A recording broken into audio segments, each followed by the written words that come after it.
Okay, so this is a greeting card project in Illustrator where you will design a background for the outside of the card. These will be printed on cardstock, so it will be much more heavy duty than this. This is just computer paper. This was a practice. I wanted to make sure that it worked, so now that I know it works, then I would go back and print this on cardstock. But you'll see when it's laid out, and this is what it will look like in Illustrator. You have the outside of the greeting card and then the inside. Now the inside for me is fairly blank. You can certainly add images and more text, a color if you really want to, but usually in my experience the inside of cards tend to be less decorative than the outside, which I know for my example it's kind of crazy, kind of out there, but I just wanted to show you all the different techniques and things that you could do. So obviously this is a birthday card. You can choose a different holiday. It could be Christmas, Halloween, maybe it's your favorite holiday, or it could be just a thank you card, a generic card, so it just has a design. It doesn't necessarily have to have text. The text just kind of informs you that this is indeed a birthday card, but this card could be turned into a thank you card or something else too. You do have to have an image, so something drawn. You can use the brush tool, shape tools, it's up to you. Mine is a very crudely drawn birthday cake, but you can certainly do something a lot more elaborate than this. I would have probably gone back and did something a little more in-depth than just the birthday cake. On the back there should be your name. So somewhere on the back, it doesn't have to be like mine, it could be in the lower right hand corner. When you're making it in Illustrator, and I point this out in the tutorial, you want to make sure that the text is upside down. So then when it's printed and folded, you have it on the right side, otherwise it won't look right. Also, there is a line, I don't know if you can see it very well, but a line down the middle, and this is the guideline for folding. I left mine. You can certainly leave yours. Some students prefer to delete that line before they print, so you might just want to do that just in case that bothers you, but for me, I don't really mind at all. It just kind of helps me know where I'm folding, where the center is going to be, and then it all lines up. So this is a 4x6 card. It will fit in a 4x6 envelope, pretty standard size. And again, you can kind of have some fun with it, customize it, you know, any colors, text. Again, you just have to have a pattern on the outside as part of your background, and then an image, and then text is kind of up to you. You can decide what you'd like to be on the outside. And when you're ready to print, I recommend testing it out on this computer paper first. And then once you're happy with it and how it's printing out, sometimes when we're printing double-sided, you can run into some mistakes. So we might have to do some rearranging. This is just how it works for my printer at home. So it might be a little different if we're using the printers at the school. So just keep that in mind. We might have to do some tweaks, might have to change it up. This is a new project. I've never taught this before, so bear with me, be gentle, and we'll get through it. We'll figure it out. So that is the greeting card design in Illustrator product. As you can see, this is the print. And this is a great lesson in using basic tools in Illustrator and also in designing original print work, which would look very nice in a portfolio if you're planning on going to art school, or just for fun if you have, you know, a friend or relative whose birthday is coming up, or you just want to keep it as a memento of high school. That would work really well. So that's it. So you will need to open up Adobe Illustrator and go to Create New, and you're going to set your document at 300 points by 300 points, so it's a square, and CMYK color. Sometimes it loads up a little large, so I'm going to go down and zoom out so I can see my entire canvas.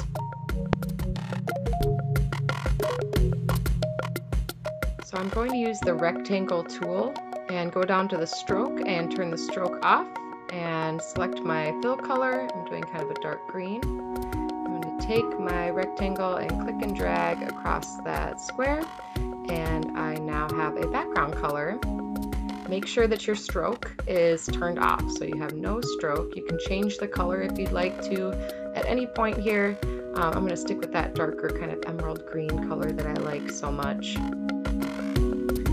Use the selection tool to click out, and there is your background. Now for creating the pattern, you're going to use, or you have the option to use several different tools. If you can't see certain parts of the tools like brushes, you just might have to go to Window and then Brushes.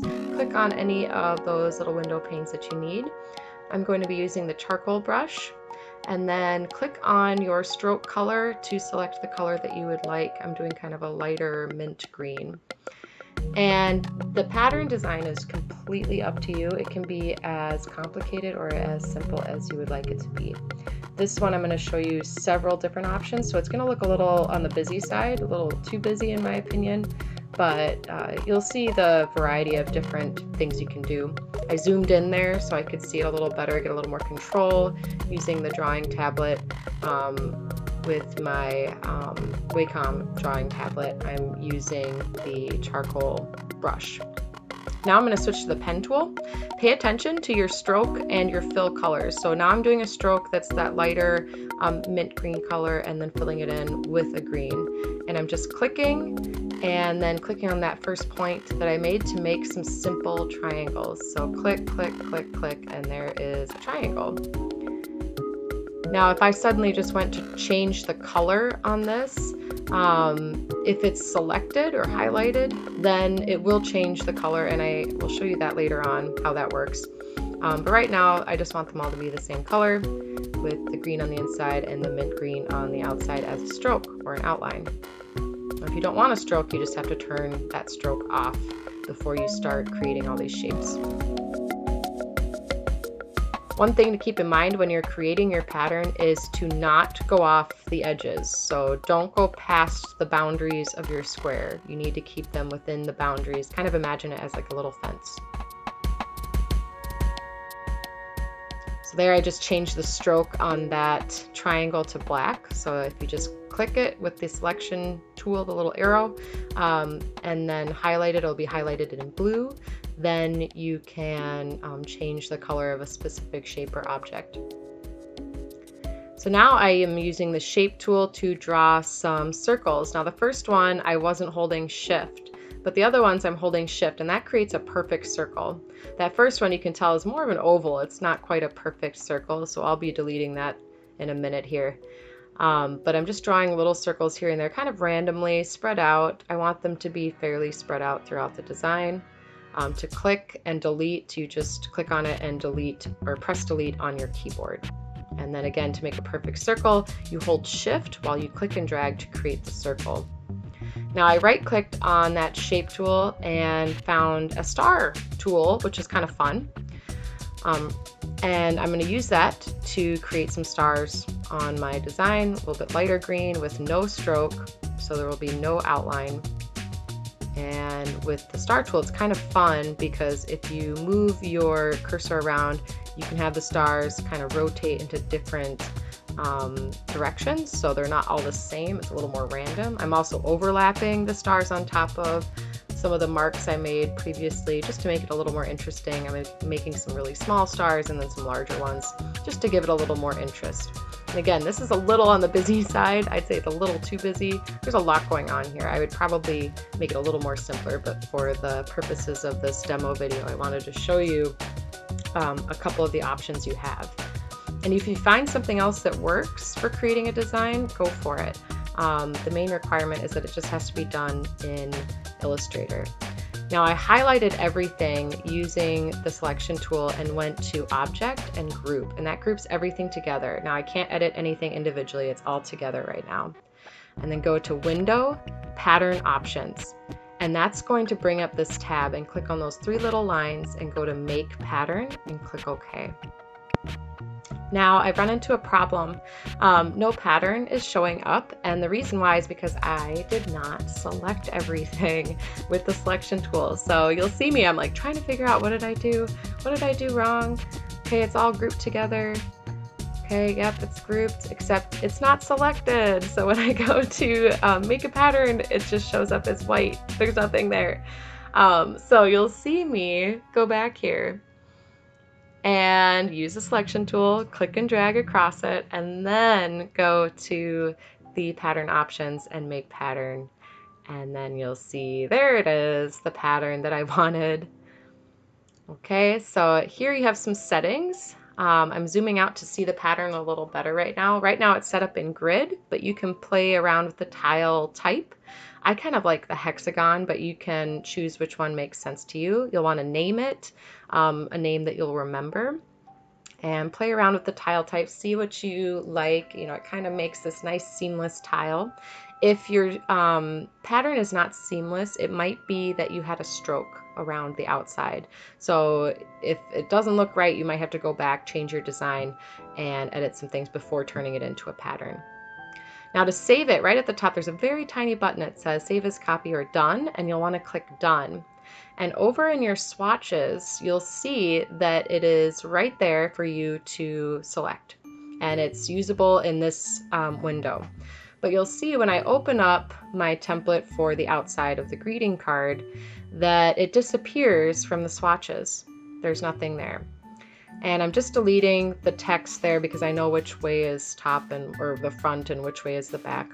That middle line there is just a guideline. You'll want to keep that in place. But I don't see my swatch. So I'm going to go back to that pattern. It's in the swatches there. I'm going to go to those 3 lines and go to Save Pattern, and it's an AI file. So I'm going to save it as a name that I'll remember. So I'm saving it as Card Pattern 2. And now I can go into my swatches in the other document and go to Open Swatch Library, User Defined, and then select the Card Patterns 2. And that will open it up in a different menu. And now I can use those instead of the other ones. So I just dragged it on top of the old swatches that I had. Now I'm going to grab my rectangle tool, click and drag across that card template. And I'm going to make sure that the stroke is off and go to my fill, and I want to fill it with that pattern. So now I have a seamless pattern.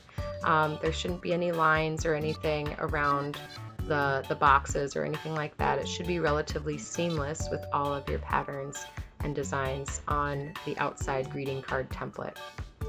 Now you can also play around with arranging. So I right-clicked, went to arrange, and did send to back so I could still see that line. That's the middle line, so that's where we will fold when we print our cards out. Now I'm using the text tool, which is the T, and you click on that. You can select your color. Your stroke, again, is going to be an outline. So if you don't want an outline, you'll want to make sure that that is turned off. You can select the color or just go ahead and start typing, and then you can always change that color later on. So I'm going to be typing out happy birthday. And since this is my computer at home, I have a lot more font options, but you can use any of the fonts that are there if you're able to, hopefully. I didn't see my font character styles, so I went to Window and then Type, and that pulled up my fonts and the sizes and everything. I chose this cool dripping paint font.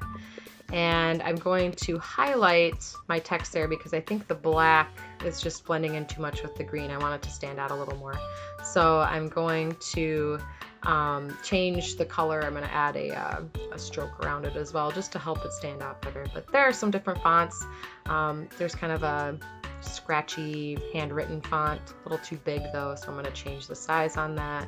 And just to change the size, you just want to make sure you're in the text tool and then click and highlight your text, and then you will be able to change the colors and the stroke and all that good stuff. So I added a white stroke to make it a little more, or have a little more contrast. Now you can use any shape tools, pen tool, line tool, brush tool to draw an image. You do have to have an image of some kind on your card.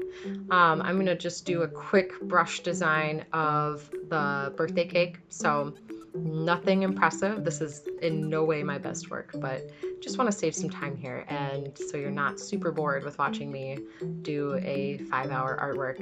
I'm doing something very, very quick here, a little cheesy birthday cake, and just using that brushwork. Again, very, very rudimentary, but for the purposes of the video, it will give you an idea of what you can do with the brush tool. I'm going to add a little yellow flame to each candle just to give it a little bit more of the look of a birthday cake. It's very abstract. And just remember that you have your stroke, which you're using with the brush, and then you also have that fill, so you can fill in areas as well if you'd like to. But just remember which one is which. If you hover over it, it'll usually tell you which one is which. So if something isn't going right, double check and just make sure that you're on the right one. Now I'm adding my name to the back, so I'm doing Made by Mrs. Quam. I'm going to make that a little smaller. I don't want it huge, but you will need to put your name on the back, somewhere on the back, so we can see who made it. And you can do created by, made by, or just put your name on the back. Put some copyright information there too if you want. And now I'm just selecting it and rotating it so it's upside down. And it might seem weird that it's upside down, but the reason why is because when it prints out and we fold it, then it will be right side up. Now I'm just going to draw an ellipse here. I'm going to give it a white color, and then I'm going to right click, go to arrange, and then I'm going to do send backward, and that sends it behind the text so my text is easily readable, everything's laid out, looks good to go, and I would be ready to print that off pretty much. Now again, you can play around with the shape tools, play around with the arrangement. You can always start over if you really hate it. Play around with right clicking on objects and doing arrange and then send to back or send backward. Sometimes you might be a little nervous to lose something, but it'll always be there. You can always bring it back. I decided against this second ellipse because it is the wrong color and I just didn't really like how it looks. So to delete something, you just select it, make sure it's selected, and then you press delete on your keyboard, and that will get rid of whatever you don't want there, basically.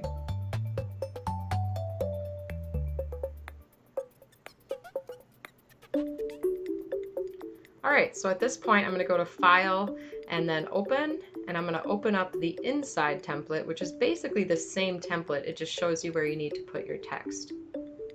So it says inside text. That's just an example. You can just edit this or delete it, whatever you want. Most greeting cards, again, are usually blank inside. Or I mean blank white, but they often have some kind of text, so it might not be a bad idea to put some text inside. Avoid names, so don't use friends' names, family members' names. I know it's really tempting, but we'll be using these later on as part of the Bear Creek fundraiser, and so you don't want them too personalized where no one can use them.